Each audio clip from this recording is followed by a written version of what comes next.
এই আপনি যদি 25 থেকে 30 হাজারের মধ্যে কোনো একটা ভালো ডিভাইস কেনার চিন্তা ভাবনা করে থাকেন বাট কনফিউজড কোনটা নেবেন, তাহলে এই ভিডিও আপনার জন্য। কারণ আজকের ভিডিওতে আমরা টপ 5 বা 6 বলতে পারেন স্মার্টফোন নিয়ে আলোচনা করতে যাচ্ছি, যেগুলো কিনা 25 থেকে 30 হাজারের মধ্যে রাইট নাও টপে আছে। এবং এর মধ্যে বেশ কয়েকটা ডিভাইস রয়েছে কিন্তু আনঅফিসিয়াল, আর বেশ কয়েকটা রয়েছে অফিসিয়াল। সো আপনার সমস্যা নেই চিন্তা ভাবনা করতে যে কোনটা নেবেন। তো এখানের প্রত্যেকটা স্মার্টফোন যে যার জায়গা থেকে বেশ ভালো পজিশনে আছে। 1 নাম্বারটাই যে সবচেয়ে সেরা, 5 নাম্বারটা সেরা না, এমন কিন্তু না। প্রত্যেকটা আলাদা আলাদা ইউজারের জন্য ঠিকঠাক আছে। আর এই যে সমস্ত স্মার্টফোন প্রতিটারই ফুল রিভিউ আমাদের চ্যানেলে দেওয়া আছে, বাংলাদেশের অন্য বড় বড় টেক চ্যানেলেও দেওয়া আছে। তো আপনি আগে এখান থেকে ডিসাইড করেন কোনটা চয়েস করবেন, দেন সব চ্যানেল থেকে ফুল রিভিউ দেখে নেবেন। তাহলে আপনার বুঝতে আরও সুবিধা হবে। যাই হোক, আমরা শুরু করার আগে তো বলতে হবে এই ফোনগুলো কোথায় পাবেন। এই ফোনগুলো কিন্তু রাইট নাও SMS গ্যাজেটে পেয়ে যাবেন, যাদের সব কিন্তু এখন যমুনা ফিউচার পার্কে রয়েছে বসুন্ধরা সিটির বেসমেন্ট 2-তে। তো সেখান থেকে আপনারা গিয়ে পারচেসও করতে পারবেন। ডিসক্রিপশনে আমি সমস্ত ইনফরমেশন মেনশন করে দিলাম। আপনার বাজেট যদি অ্যারাউন্ড 27K এর মতো হয়ে থাকে, সেই ক্ষেত্রে আপনি চয়েস করতে পারেন Poco X5 Pro। I know Poco X5 Pro একদম রিসেন্ট টাইমের ডিভাইস না, একটু আগের, প্রায় 1 বছরের কাছাকাছি আগের ডিভাইস। বাট এই ডিভাইসটাকে চয়েস করা যেতে পারে। 6128GB ভ্যারিয়েন্টটা মোটামুটি এরকম প্রাইস পয়েন্টে পাওয়া যায়। আর একটু বাড়ালে আপনি পরবর্তী ভ্যারিয়েন্টও পেয়ে যাবেন। এই ডিভাইসটা দেখতে মোটামুটি অনেকের কাছে আই হোপ ভালো লাগবে।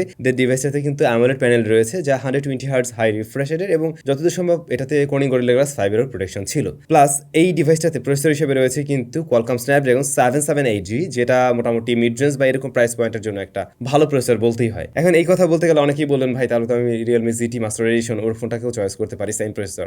ওটাও চয়েস করতে পারেন, বাট ওইটা আরও একটু পুরনো স্মার্টফোন, ওইটার থেকে এইটা ভালো হবে আর কি। রাইট নাও নিলে আরও কিছুদিন আপনি বেটার সার্ভিস পাবেন। যেমন এই স্মার্টফোনটা কিন্তু অ্যান্ড্রয়েড 13 আপগ্রেডেবল, তো আপনি মোটামুটি লেটেস্ট অ্যান্ড্রয়েডে থাকছেন।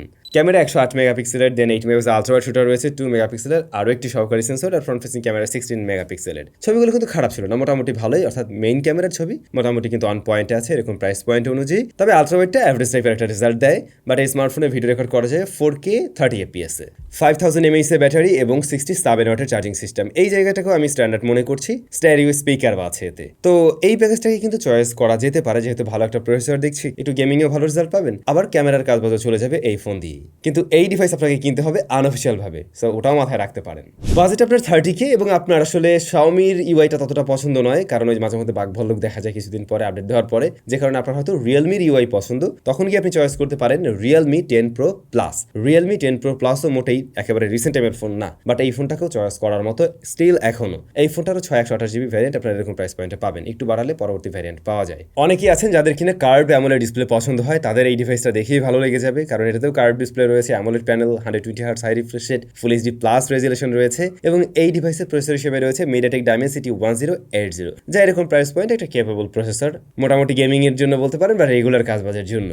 রিয়েলমি ইউআই 4.0 এবং অ্যান্ড্রয়েড 13 রান করছে এই ডিভাইসটির ক্যামেরা সেকশনে কিন্তু 108 মেগাপিক্সেল আমরা মেইন পেয়েছি, এরপরে 8 মেগাপিক্সেল আলট্রা ওয়াইড শুটার রয়েছে এবং 2 মেগাপিক্সেল আরও একটি শুটার আছে। ফ্রন্ট ফেসিং ক্যামেরাটা হলো গিয়ে 16 মেগাপিক্সেলের। এই ডিভাইসের মেইন ক্যামেরার কোয়ালিটি কিন্তু বেশ ভালো, ইভেন রেডমির সাথে কম্পেয়ার করতে গেলে এটা বেশ কিছু জায়গায় এগিয়ে থাকবে। একটু রিয়েলমি টোন আমরা লক্ষ্য করি ঠিকই, বাট সেটা আমার মনে হয় ম্যাক্সিমাম মানুষের কাছে ভালো লাগবে, এবং মোটামুটি সোশ্যাল মিডিয়া রেডি টাইপ ছবি আসলে এটা দিয়ে থাকে। এখানেও আমরা দেখছি 5000 mAh ব্যাটারি এবং 67 ওয়াটের চার্জিং সিস্টেম, অন্যদিকে স্টেরিও স্পিকার রয়েছে। এই জায়গাটাও একদমই স্ট্যান্ডার্ড আছে। তো আপনার রিয়েলমির ফোন যদি চয়েস হয় এবং কার্ভ ডিসপ্লের ফোন চান, তাহলে আমি বলবো এই ডিভাইসটাকে চয়েস করতে পারেন। বাজেট আমার ভাই এত না, বাজেট আমার 25K লকড, এর উপর আমি যাচ্ছি না। সেক্ষেত্রে কিন্তু আপনি চয়েস করতে পারেন Redmi Note 13 5G, not 4G, 5G ডিভাইসটাকে চয়েস করা যেতে পারে। ওই ডিভাইসে তো আমরা অ্যামোলেড প্যানেল পেয়েছি, full HD plus resolution, 120Hz high refresh rate, ভালো ব্রাইটনেস আছে, ইনডোর আউটডোর সব জায়গায় ঠিকঠাকভাবে ব্যবহার করা যায়, কোর্নিং গরিলা গ্লাস 5 এরও প্রোটেকশন আছে, আবার প্রসেসর হিসেবে রয়েছে মিডিয়াটেক ডাইমেনসিটি 6080, মোটামুটি মানে একটা প্রসেসর আগেরগুলোর চাইতে অবশ্যই একটু পিছিয়ে থাকছে, বাট খারাপ বলা যাচ্ছে না আর কি। 25,000 টাকা দিয়ে কিনলে আপনাকে অসন্তুষ্ট করবে না, এটুকু বলাই যায়। অ্যান্ড্রয়েড 13 রান করছে এই ডিভাইস, 108 মেগাপিক্সেল এখানেও পেয়েছি, 8 মেগাপিক্সেল আলট্রা ওয়াইড শুটার রয়েছে, এবং 2 মেগাপিক্সেলের ওই যে macro shooter, front facing camera 16 মেগাপিক্সেলের। এখন পর্যন্ত প্রত্যেকটা ডিভাইসে আমরা 108 দেখছি না। তো এইটার ছবির কোয়ালিটি আগের দুটো থেকে একটু পিছিয়ে থাকে ঠিকই, কিন্তু দামও তো বেশ কিছুটা কম, প্রায় 4-5 হাজার টাকা কম। তো সেই জায়গায় আশা করছি এটুকু মেনে নিতে পারবেন আপনারা। আর 5000 mAh ব্যাটারি, 33 ওয়াটের চার্জিং সিস্টেম, এইখানে একটু কম মনে হয়, এইটা চার্জারটা আর একটু বড়সড় হলে ভালো হতো আর কি। স্টেরিও স্পিকার আছে এখানেও। তো 25K হয়ে থাকলে রেডমি রেডমির ফোন নেওয়ার ইচ্ছা থাকলে এই ফোনটাকে আপনারা চয়েস লিস্টে রাখতেই পারেন। এখন অনেকেই বলবেন ভাই আমি তো স্যামসাং এর ফোন নিতে চাই, আমি এইগুলো কেন নিব? স্যামসাং এর ফোন নিতে চাইলে অবশ্যই আপনি চয়েস করতে পারেন Samsung Galaxy A34। Samsung Galaxy A34 মনে হয় এখন 8/128GB ভ্যারিয়েন্টে 27K এর আশেপাশে পাওয়া যাচ্ছে। তো এইটার দাম আগে এক সময় অনেক বেশি ছিল, এখন যেহেতু এরকম প্রাইস পয়েন্টে চলে আসছে, ক্যামেরার জন্য একটা ভালো ডিল অবশ্যই বলা উচিত। এই ডিভাইসটাতেও কিন্তু আমরা সুপার অ্যামোলেড প্যানেল দেখছি, যেটা full HD plus resolution, 120Hz high refresh rate, যদিও একটা ইউ শেপ বা ওয়াটার ড্রপ নচ আছে, যে জিনিসটা একেবারেই ভালো লাগবে না। এইটা বাদে ডিসপ্লেটা খুবই জোস ছিল। দেন ওই স্মার্টফোনে মিডিয়াটেক ডাইমেনসিটি 1080 এর মতো প্রসেসর রয়েছে, যা আমরা রিয়েলমির ফোনটাতেও দেখছিলাম। তো এই প্রসেসরটা আপনি আরেকটু কম দামে পেয়ে গেলেন। অ্যান্ড্রয়েড 13 রান করে, তবে আপনি 14 আপগ্রেড করতে পারবেন। আর এই ডিভাইসটাতে 48 মেগাপিক্সেলের ক্যামেরা রয়েছে এবং 5 মেগাপিক্সেলের ম্যাক্রো শুটার আছে আর 8 মেগাপিক্সেলের আল্ট্রা শুটার আছে। ফ্রন্ট ফেসিং ক্যামেরা 13 মেগাপিক্সেলের। বাদবাকি প্রত্যেকটা স্মার্টফোনের চাইতে এর ক্যামেরা ভালো হবে। তবে রিয়েলমি 10 প্রো প্লাসের সাথে কম্পেয়ার করতে গেলে একদম হেড টু হেড পারফরমেন্স দিবে আর কি দুটোই। 5000 mAh এর ব্যাটারি, 25 ওয়াটের চার্জিং সিস্টেম সাপোর্ট করে, যদিও এর বক্সে কোনো চার্জার নেই, এই জায়গাটায় কমতি আছে অবশ্যই। আর ডিভাইসটাতে আমরা স্টেরিও স্পিকার পেয়েছি। এটাতে ভিডিও রেকর্ড করা যায় সর্বোচ্চ 4K 30 fps এ, সামনে পিছনে বোথ। ভিডিওর জন্য এই স্মার্টফোনটাকে চয়েস করা যেতে পারে। অনেকেই আছেন যারা কিনা ভ্লগিং করার জন্য একটা স্মার্টফোন কিনতে চান, ভিডিওর জন্য মূলত, তারা কিন্তু এই ডিভাইসটাকে চয়েস লিস্টে রাখতে পারেন। বাজেট 25 থেকে 30, ভিডিওর জন্য একটা ফোন চাই, তাহলে এই ফোনটাকে চয়েস করতে পারেন। একটু অফিসিয়াল লিস্টে আসা যাক।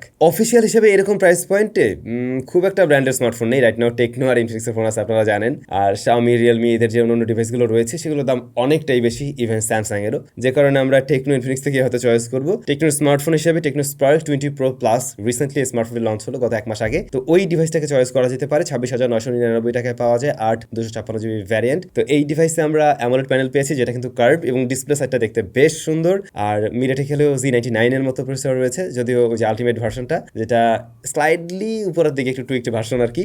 আর অ্যান্ড্রয়েড 14 রান করছে এই ডিভাইস। দেন এই স্মার্টফোনে 108 মেগাপিক্সেল মেইন, 2 মেগাপিক্সেল আর একটা সহকারী সেন্সর। আলট্রা ওয়াইড নেই, এইখানে কমতি আছে। 5000 mAh ব্যাটারি এবং 33 ওয়াটের চার্জিং সিস্টেম, মোটামুটি স্ট্যান্ডার্ড ধরা যায় অ্যাজ এ অফিসিয়াল ডিভাইস। তো এইটার ক্যামেরা যদি কম্পেয়ার করেন বাকি আনঅফিসিয়াল ডিভাইসগুলোর সাথে, তাহলে পিছিয়ে পড়বে, ইটস ট্রু। বাট ফোনটা দেখতে বেশ সুন্দর, এটাতে কার্ভ ডিসপ্লে আছে, এই কারণে অনেক ভালো লাগবে। এবং দিন শেষে এটা একটা অফিসিয়াল স্মার্টফোন, যে কারণে অনেকেই চয়েস করবেন। এরপরে আপনি যদি চান না আমার বাজেট আরেকটু বেশি আছে এবং আমি অনেক অ্যাক্সেসরি চাই এবং আমার ডিভাইসটা দেখতেও জোস হইতে হবে, এরকম প্রাইস পয়েন্টের সবচাইতে সুন্দর দেখতে স্মার্টফোন আমি চাই, সেই ক্ষেত্রে একেবারে রিসেন্টলি লঞ্চ করা smartphone Infinix note 40 pro 4G এই ডিভাইসটাকে চয়েস লিস্টে রাখতে পারেন। এই ডিভাইসটার সাথে ওরা একটা কেস দিচ্ছে, কেসটাও দেখতে সুন্দর। আবার অন্যদিকে আমরা দেখতে পাই ওরা কিন্তু সাথে একটা ওই যে পাওয়ার ব্যাংক দিয়ে দিচ্ছে, যেটা ম্যাগনেটিক। আমরা অ্যাপলের মতো এরকম ব্যবসা পেয়ে যাচ্ছি এরকম কম দামি ডিভাইসেও। ইভেন এই phone wireless charging system support করে, আপনারা জানেন। তো এই সমস্ত কারণে অনেকেরই ভালো লাগবে হয়তো। তবে ভালো লাগার আরো একটা জায়গা দখল করবে এর ডিসপ্লে সেকশন, যেটাতে আমরা কার্ভড প্যানেল দেখছি, 120Hz high refresh rate AMOLED panel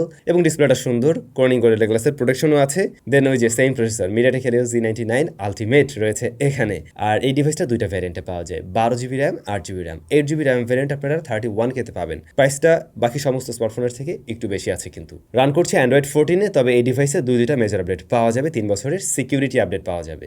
108 মেগাপিক্সেলের পাশাপাশি আরো দুইটা 2 মেগাপিক্সেল করে শুটার আছে। এখানেও আমরা কনসিডার করছি ওই 8 মেগাপিক্সেল আল্ট্রা ওয়াইড শুটার, কিছু করার নাই। 32 মেগাপিক্সেলের ফ্রন্ট ফেসিং ক্যামেরা আছে আর 5000 mAh ব্যাটারি এবং চার্জিং সিস্টেমটা বেশ বড়সড়, 70 ওয়াটের ওয়্যার চার্জিং সিস্টেম রয়েছে এবং এটা সাপোর্ট নেয় 20 ওয়াটের ওয়্যারলেস চার্জিং সিস্টেম, প্লাস ওই যে আপনি পাওয়ার ব্যাংক পেয়ে যাচ্ছেন, সো ওটাও ইউজ করতে পারবেন। এই সমস্ত জায়গাগুলো এটাকে ইন্টারেস্টিং করেছে। এখন দেখুন, এই ফোনটা যারাই চয়েস করবেন, আপনার ফার্স্ট অফ অল অফিসিয়াল একটা ডিভাইস লাগবে, দেখতে সুন্দর হতে হবে, ডিসেন্ট পারফরমেন্স হলে আপনি সন্তুষ্ট আছেন, গেমিং টেমিং হেভি করবেন না, আর চার্জিং সিস্টেমটা তো অবশ্যই বললাম ফোকাস থাকতে হবে, পাশাপাশি সুন্দর দেখতে, ডিসপ্লেটা সুন্দর থাকতে হবে, ক্যামেরাটা মোটামুটি হলে চলবে, তাহলে এই ডিভাইসটাকে চয়েস লিস্টে রাখতে পারেন।